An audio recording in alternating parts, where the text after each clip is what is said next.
Ladies and gentlemen, welcome to New York's John F. Kennedy International Airport. I'm here today, just a few days after the Chase Lounge opened in JFK's Terminal 4, which is home to Delta Airlines and a few other carriers, checking out Chase's brand new lounge, also co-branded with Etihad, which formerly operated the lounge before the pandemic.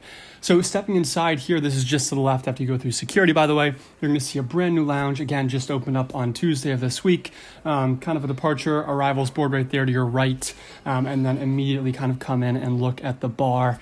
It's fantastic. I don't know if you've seen my other video from the Boston Chase Lounge, but really consistent, nice interiors, good decorations, very, very high quality, high-end finishes. So I stopped first at the bar, had to get a drink before my flight up to Portland. Drinks were great. I had La Puerta, which I also had, I think, in Boston, or at least a very similar drink. Quite tasty. All that alcohol, all the liquor is pretty high-end. So, what you can know and expect from Chase so far is consistent high quality, which is fantastic. You want to have your same experience whether you're in Hong Kong, where they have a lounge open right now, or if you're in JFK or in LaGuardia, where they just recently opened a lounge last week. Kind of moving through the space, you can see a little bit of it here. There are two reflection rooms in kind of the back corner of the lounge area. Good spots, for mindfulness, meditation, any kind of religious prayer, anything like that.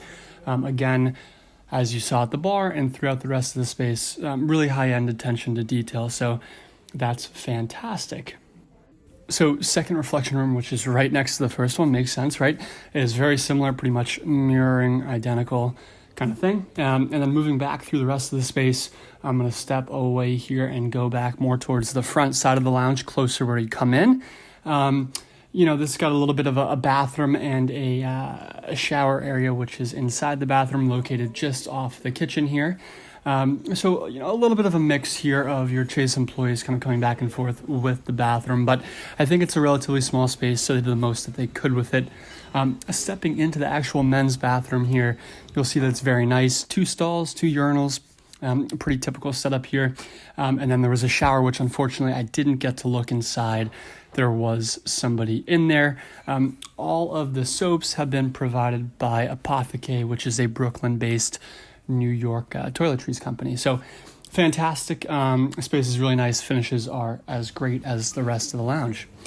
Moving back to probably what you've all been looking forward to here is the food. I got here a little bit late, got there around 8:15 p.m. I got a flight to Portland, Maine at about 10 o'clock on Delta here in Terminal 4, which is why I was able to get into the lounge. Good news is it actually is right before the Etihad flight departs at also 10 o'clock. So, they're not flying the A380 this time of year in the winter season, but they will be returning the A380 to their Abu Dhabi route.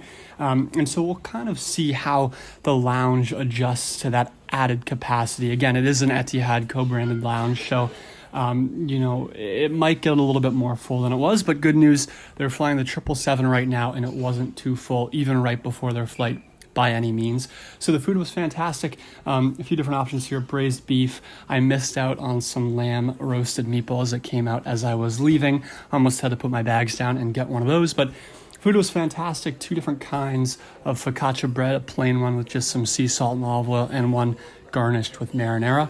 Really tasty. If you're here in the morning, an absolutely great coffee setup. You'll see that as well with the same machines up in Boston, or I assume, and I haven't been to it yet, but at LaGuardia too. So really good setups all around here, and then a few kind of tasty treats for dessert here. I snacked on 2 lemon bars, and I had 3 little kind of brownie squares here that you can see. I think those disappeared in like under a minute, so crazy good. Food was very impressive. If I'd had more time here in the lounge, I would have maybe sat down, had a little more to eat, and kind of hung out for a little bit longer. But that kind of brings me to the end of the lounge review. Some quick more videos here of the rest of the space, just so you can see kind of what it looks like inside. But all in all, I've been to 2 now of, I think, 4 Chase lounges that are open around the world. I've been to Boston. That was the first lounge that I went, and I'm going to link that video down in the description below. I've also done New York JFK here, obviously. So still waiting on LaGuardia, which opened last week. And then I'm going to get down to Hong Kong. And I think Austin opens pretty soon as well. So fired up for both of those. And we'll try to get videos of those out as well when I'm there. Anyway, if you like this video, just wanted to release this real quick, get you a first look at the lounge at Chase's new JFK lounge. Again, co-branded with Etihad. If you liked the video, drop a like, click subscribe, support my channel. Really appreciate you guys tuning in. Now it's time to leave. Time to head off to Portland. Thanks so much.